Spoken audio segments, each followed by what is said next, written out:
Assalamualaikum. Waalaikumsalam, ya silakan masuk. Silakan duduk Kak. Ya, terima kasih. Ini Kak Via ya? Iya. Ya. Kenalkan, saya Nordana. Di sini saya sebagai konselor. Kakak ini dari mana nih? Aku dari ini begini. Dari Cikriwut. Iya. Jauh ya. Lumayan. Dulu, Kak. Makasih. Nah, siapa tahu nih lapar.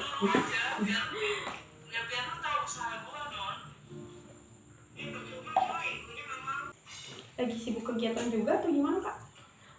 Kalau kegiatan sih enggak sih, kurang, cuman ya kayak kegiatan-kegiatan kampus aja, maksudnya apa sih, kuliah gitu aja sih. Kalau kegiatan luar nggak ada. Berarti kegiatan yang ada di kampus gitu ya? Iya. Oh iya, kemarin kan kita udah ada berhubungan lewat WhatsApp nih kan ya. Nah, kenapa sih katanya nih kakak perlu bantuan? Perlu bantuan apa nih? Ini aku punya masalah tentang pertemanan sih. Pertemanan di kampus atau gimana? Di tempat nongkrong. Tempat nongkrong? Iya. Berarti teman dari SMA gitu? Iya, campur SMA, ada SMP juga, ada teman-teman yang baru kenal juga. Sebelumnya kakak pernah ikut kegiatan konseling seperti ini nggak sih? Ini baru pertama kali. Baru pertama kali ya. Mungkin di sini saya akan menjelaskan sedikit ya tentang konseling itu sendiri. Nah, konseling itu sendiri kan kegiatan ini dimana saya akan membantu kakak untuk mencari solusi, sama-sama mencari solusi untuk permasalahan yang kakak alami. Nah, tapi di sini saya minta buat kakak agar bercerita secara jujur dan terbuka gitu ya tentang permasalahan apa sih yang kakak alami, biar nantinya kita sama-sama nih mencari solusi dari permasalahan kakak. Dan untuk data pribadi dan selama nanti data apapun yang selama sesi konseling kita nanti kakak beri itu akan dirahasiakan gitu. Nah, berarti kakak udah setuju ya dengan persyaratan yang saya ajukan mungkin sama kakak tadi ya? Iya, sudah setuju. Oke. Nah, sekarang di sini kita persetujuan untuk waktunya. Mungkin sesi konseling ini akan kita jalani selama 45 menit. Dan semoga insya Allah nanti kita akan menemukan solusi dari permasalahan kakak. Tapi memang kalau nanti diperlukan pertemuan berikutnya nanti kita jadwalkan kembali ya. Nah, kemarin kan kakak udah ada cerita nih sedikit sama saya di lewat WhatsApp tentang permasalahan kakak gitu sama temennya. Nah, boleh nggak sih saya minta kakak ceritain lebih terperincinya gitu, gimana sih awal mulanya terjadi permasalahan ini? Awal mulanya dari itu sih, minggu kemarin kami kan nongkrong lagi gitu. Dan biasanya kalau nongkrong itu kami emang kayak harus fokus gitu sama apa yang kami lakuin gitu, apa yang kami kerjain pas nongkrong gitu. Cuman waktu kemarin aku emang nggak fokus, aku emang jarang ngerespon teman-teman aku, bahkan teman dekat aku itu yang marah sama aku itu aku nggak respon dia, soalnya aku itu main HP dulu, aku chattingan sama doi aku. Pacar baru nih? Iya.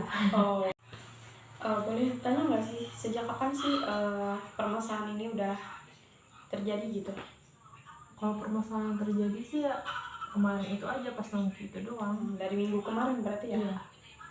Sebelum permasalahan sama teman dekat kakak ini, ada nggak sih teman kakak yang lain gitu yang menyinggung masalah ini atau ngomong sama kakak gitu? Kalau ngomong langsung nggak ada, cuman mereka kayak ngolok-ngolok ulang gitu sih, yang punya bayi baru lagi fokus terus sama HP-nya, kayak gitu doang sih. Cuman kayak gitu sambil ketawa-ketawa aja, tapi itu aku anggapnya santai juga gitu. Berarti sebenarnya teman yang lagi punya masalah sama kamu emang berarti teman dekat banget ya? Iya, kayaknya dia kayak cemburu gitu gara-gara aku lebih fokus sama doi aku. Mungkin karena biasanya sama kakak gitu? Bisa jadi sih kayak gitu. Emang biasanya kemana-mana gitu bareng? Ya emang kami selalu berdua kemana-mana, emang yang sama dia mulu, nggak ada sama lain-lain. Emang aku emang udah enak banget gitu teman sama dia.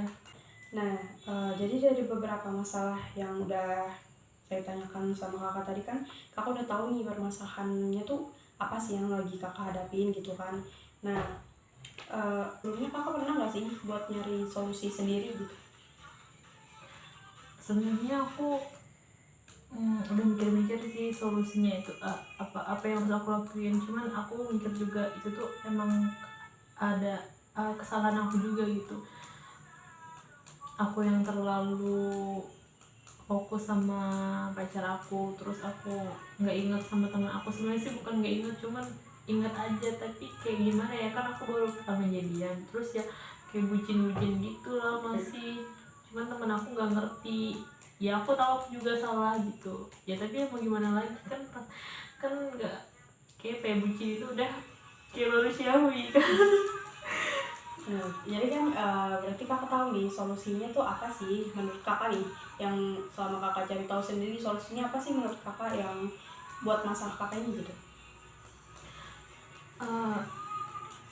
Sebenarnya tuh mungkin kami kayak semenjak kejadian itu dia jadi, aku sama dia jadi kayak miscommunication gitu kan.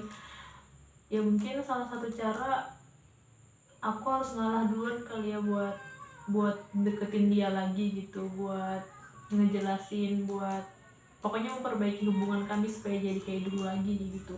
Soalnya jujur aku nggak bisa kalau nggak sama dia, soalnya aku udah cocok banget sama dia gitu.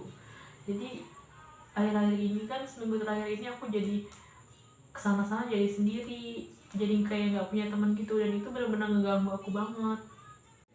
Nah, jadi kan kakak sebenarnya udah tahu ya permasalahan apa sih yang kakak hadapi, terus kakak juga tahu nih solusinya apa.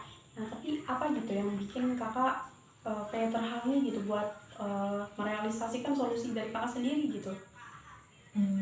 Aku lebih ke gengsi aja sih, soalnya aku tuh emang gengsinya tinggi banget orangnya. Walaupun itu sama temen aku sendiri, cuman gimana ya, aku di sini aku gengsi, di sini aku juga udah nggak tahan dengan keadaan kayak gini. Maksudnya aku jadi nggak ada hubungan dengan teman aku bener-bener nggak bisa banget. Tapi ya itu, aku gengsi, aku nggak tahu harus gimana, mau mulainya gimana gitu. Aku tuh kaku banget beneran kalau misalnya ketemu dia gitu, nggak sengaja tuh kayak kaku aja gitu. Biasanya yang kayak itu pernah bercanda-bercanda gitu, tapi itu bener-bener aduh, kayak bener-bener kaku banget gitu, kayak di dalam kulkas dingin suasananya gitu.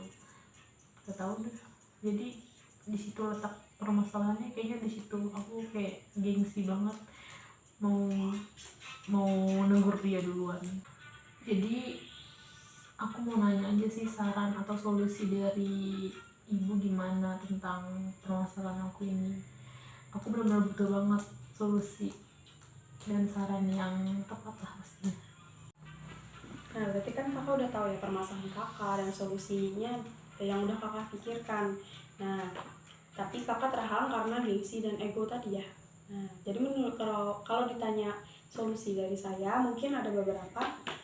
Menurut saya mungkin kakak bisa menurunkan sedikit aja ego dan gengsi kakak itu tadi. Kenapa? Karena kakak sendiri yang udah bilang bahwa kakak udah nggak tahan nih, udah kesepian banget. Terus kakak juga nggak punya teman buat kesana kemari yang biasanya bareng gitu kan. Apalagi ya kakak mungkin circle pertemanannya atau kesehariannya memang sering ketemu gitu. Dan kalau ketemu kan pasti canggung, yang biasanya mungkin hai langsung kayak gimana. Nah, jadi mungkin kakak bisa tuh, kalau saran dari saya mungkin kakak bisa mulai chat dia kayak kita ketemuan yuk ngobrol gitu, turunin dia sih kakak aja dikit aja gitu buat setidaknya ngajak lah gitu. Nah, mungkin isi chatnya bisa lah kayak gitu. Nanti kalau udah ketemuan mungkin baru tuh kakak bisa ajak ngobrol, terus kasih pengertian. Mungkin kakak juga bisa di situ curhat sama dia kayak, aku nih kan sebenarnya baru punya pacar gini ya, aku minta pengertiannya lah gini. Karena menurut saya minta maaf itu kan penting gitu, dan mengakui kesalahan itu susah. Jadi menurut saya mungkin kalau kakak turunin sedikit gengsi kakak dan ego kakak buat ngajak ngobrol temennya, kasih penjelasan yang sebenarnya. Terus kakak mungkin bisa cerita curhat gitu masalah cowok kakak yang baru lagi bucin-bucin ya, kakak jelasin lah gitu, kasih dia pengertian. Atau mungkin kakak juga bisa ngasih perandaian kalau kamu punya pacar gini, mungkin bisa kayak gitu. Karena mengakui kesalahan itu kan sulit, dan pastinya menurut saya karena kalian udah berteman baik gitu, pasti teman kakak juga mikir kayak, oh dia udah mau ngakuin kesalahannya nih gini. Jadi mungkin karena kalian udah berteman teman baik gitu, dia pasti mikir juga nih, oh dia udah mau ngakuin kesalahannya, berarti aku harus gini gini gini. Nah mungkin kayak gitu sih kalau dari saya. Iya sih, kayaknya aku yang bener-bener harus nurunin ego dan gengsi aku deh, supaya aku sama temen aku bisa baikan lagi. Karena aku jujur aku udah rindu banget tau gak kebersamaan aku sama dia. Soalnya kami tuh emang udah dari kecil selalu sama-sama dan jarang banget berantem. Kalau berantem waktu kecil dulu kan enak baikannya, kalau udah gede kayak gini gengsinya tinggi banget. Ya udah, berarti nanti aku bener-bener coba buat nurunin gengsi aku, ego aku. Lagian aku yakin teman aku pasti juga sama, pasti dia juga kangen dan pokoknya pengen kita itu baikin lagi gitu.